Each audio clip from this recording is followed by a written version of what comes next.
My name's Dread386, and I'm what a lot of people think of when they imagine a hacker. I live in my parents' basement and spend most of my waking hours online. I have a large circle of friends.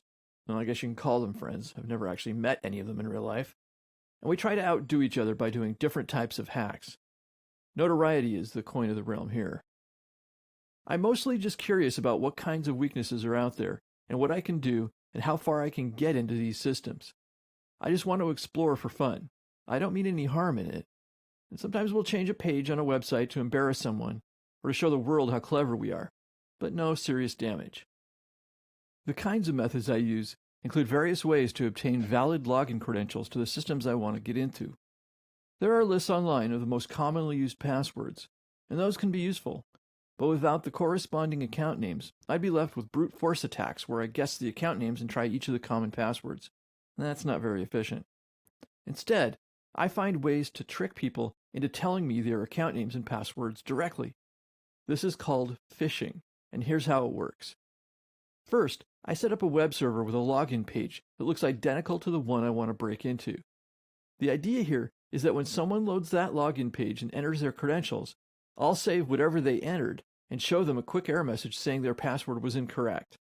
Then I'll redirect their browser to the real login page where they can log in and think that everything's okay. And hey, we all make typos, right? Happens all the time. Nothing terribly suspicious here.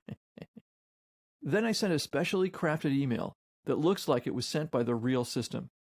This email will tell them that they have to immediately log into the system and do some important task. And then the email will include a handy link that they can use to go directly to the system and take care of whatever needs taken care of. However, that link doesn't take them to the real system, it takes them to my special web server that is masquerading as the real system.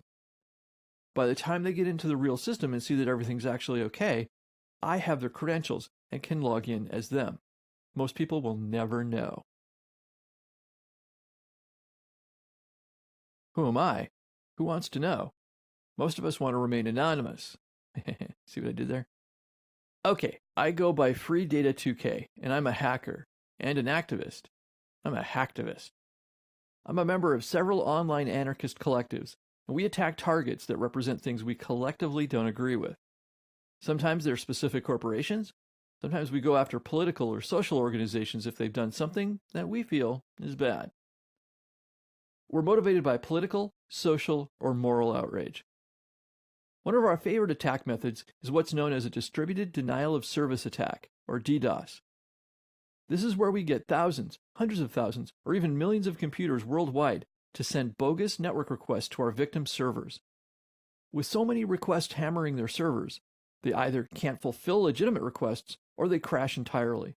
Either way, they're effectively taken offline. Now, we don't have millions of members, so how do we get all those computers to attack our victim? Simple. We set up a botnet. To make a botnet, first we set up a command and control server accessible on the internet. This is a central coordination point for all the botnet nodes. Next, we craft some malware that, once installed on some unsuspecting computers, will wait patiently for instructions from the CNC server. This malware gets distributed in lots of different ways, but a common method is to put a software installer as an attachment to spam email. A bank error in your favor? Open this attachment to find out more. By the time they realize it isn't real, we've covertly installed our botnet software on their computer, and they're none the wiser. Sometime later on, some corporation or regime that we feel is evil does something we don't agree with. We'll tell that botnet via the CNC server to attack their servers at an appointed time, and boom, we've taken them down. My name is Brad, and I'm a member of a cyber terrorist group. Our aim is to intimidate and strike terror into the hearts of our enemies by causing disruption, mayhem, and damage. Our motivation is purely based on ideology. Cyber terrorism can be a tricky thing to define. Try this. Here's NATO's definition. Cyber attacks using or exploiting computer or communications networks to cause sufficient destruction or disruption to generate fear or to intimidate a society into an ideological goal. Now, unfortunately for us, we're not usually well funded, so our methods vary. We use whatever we can to attack our enemies' high-profile targets.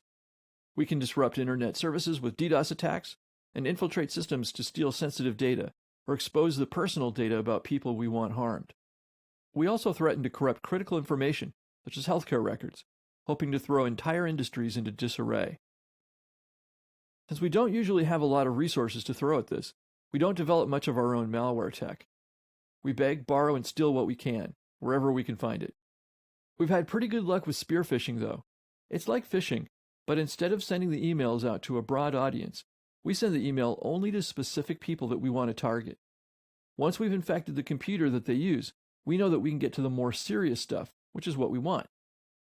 The world's always changing, though. Today we might be thin on resources.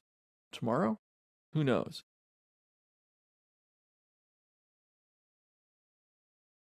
Yo, I'm Jason. I'm part of an organized crime syndicate that operates purely online.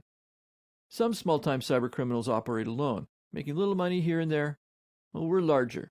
We have the resources to hit bigger targets. Our motive is money, pure and simple. Now, I'm more of an opportunist than a hardcore hacker. I'd rather not reinvent the wheel if I don't have to. So a lot of the time, I actually just buy my malware tools instead of writing them myself. There are online malware marketplaces where I can buy malware components, and even use malware as a service providers that will, for a price, perform an attack for me, complete with customer service helpline. So far, our prime targets have been networks that have point-of-sale credit card terminals. If we can get into those networks and get the credit card data, then we can sell that info to any number of buyers, or even use those cards ourselves. Once we're inside those networks, we can also grab the personal information about their customers. One especially rich set of targets are the systems that hold healthcare data. There are lots of buyers for that. In fact, some people make money just by trading credit card and personally identifiable information. A newer method of making money is extorting it directly from the owners of infected computers, holding their computers and data for ransom. We call it ransomware. Usually it means infecting a computer with software that will encrypt the computer's hard drives and display a message demanding the payment of some amount of Bitcoin in trade for the encryption key to get their data back. The more computers that get infected, the more money we make. Lieutenant General Anderson here. I'm in command of my nation's elite force of cyber warriors. We're motivated by and act in the national and military interest of our country's government. We're well-funded and have the resources to not only use any exploit method that exists, but also develop new ones on our own. If you're thinking that we're the good guys, then I guess it depends on your point of view. If you and I are on the same side or the same country, then yeah, we're the good guys. But do realize that other unfriendly countries have teams just like mine that are potentially taking aim in your direction. Unlike the other actors that you've been learning about, we do not have a singular focus.